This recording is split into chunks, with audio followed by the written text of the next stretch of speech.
जिन लोगों ने अपनी पार्टी में एक मुसलमान को मिनिस्टर नहीं बनाया, एक को टिकट नहीं दिया, वो आज मुसलमानों को सौगात दे रहे हैं। मोदी जी, सबसे बड़ी सौगात ये होती ईद की कि अगर जो बेकसूर जेलों में बंद हैं उनको आप रिहाई का हुक्म दे देते तो मैं समझता हूँ बहुत बड़ी सौगात थी। आशिम भाई, जैसे हम देख रहे हैं कि स्वागत है मोदी, ईद के मौके पर किट दिया जा रहा है, कैसे देखते हैं इस चीज को? ऐसा है ना कि मैंने एक कवि का एक शेर सुना था कि जब इलेक्शन नजीक आवत है मांगो भात पुलाव आवत है।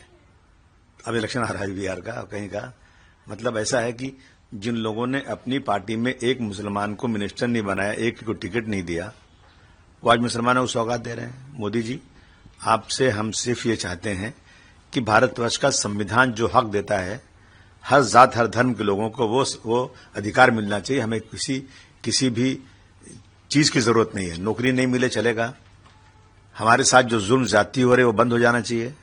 आज जो है हम जब हज सब्सिडी मिल रही थी, बड़े रेवड़ी मुफ्त की रेवड़ी बट रही, उसको बंद कर दिया गया। नागपुर में जिस तरह से बच्चे मस्जिद से निकल रहे हैं, जो मिला सामने उसको बंद किया जा रहा है।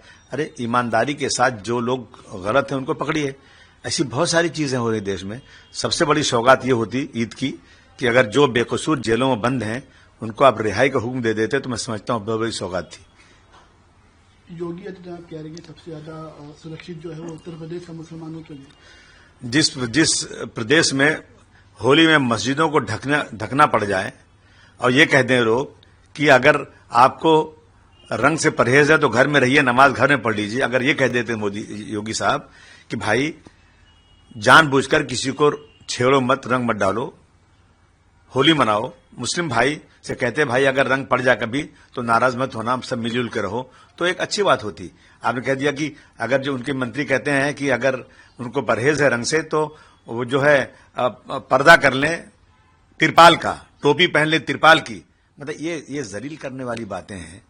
कैसे मुसलमानों से? अब वहां पर जिस तरह संभल में गिरफ्तार कर लिया एक साहब को, सिर्फ उन्होंने ये कहा था कि जो लोग जिनकी डेथ हुई है वो पुलिस की गोली से हुई है, उनको रमजान के महीने में गिरफ्तार कर लिया।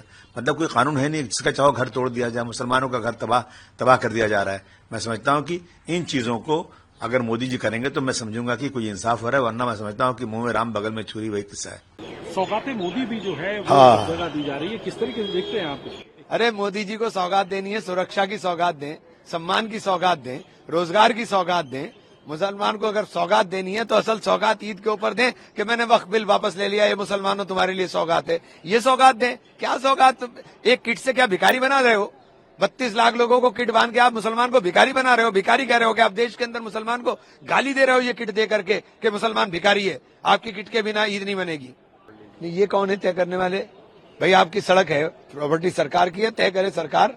और मुसलमान को भी समझना चाहिए कि सड़क पर नमाज नहीं हो सकती, क्योंकि सरकार ने मना कर दिया किसी की भी जगह पर आप नमाज नहीं पढ़ सकते जब तक आपको उससे इजाजत ना हो। लेकिन छत के ऊपर, छत उनकी प्रॉपर्टी है क्या? छत उनकी प्रॉपर्टी नहीं है। छत के ऊपर नमाज नहीं पढ़ेंगे तो कहां पढ़ेंगे अगर भीड़ हो जाएगी? ये वो तय करने वाले कौन हो गए कि नमाज कहां पढ़े कहां नहीं पढ़े? सर, इसके अलावा वक्फ को लेके, वक्फ का अमेंडमेंट बिल है, उसको लेके भी बहस छिड़ी हुई है। तमिलनाडु की तो बाकायदा विधानसभा ने प्रस्ताव पारित कर दिया। सभी को करना चाहिए। ये फेडरल स्ट्रक्चर पर हमला है। अगर आज ये काम नहीं करोगे तो कल स्टेट की सरकारें बेकार हो जाएंगी, पंगु हो जाएंगी। ये जो केंद्र सरकार फैसले कर रही है पूरे फेडरल स्ट्रक्चर को तबाह करना चाहते हैं। कैसे देखते हैं सर आप इस तरीके के कंसेंसस बिल्ड करेंगे क्या? क्योंकि रिपोर्ट तो जेपीसी की अब जो है बन चुकी और आगे आएगी रिसोर्स में। देखिए वो अपने आप में इतनी कंट्राडिक्टरी है, आप ओवरलैपिंग नहीं कर सकते। वो संविधान की कई धाराओं के ऊपर सीधे सीधे ओवरलैपिंग है, तो भी बहुत लंबी लड़ाई हम लोग लड़ेंगे।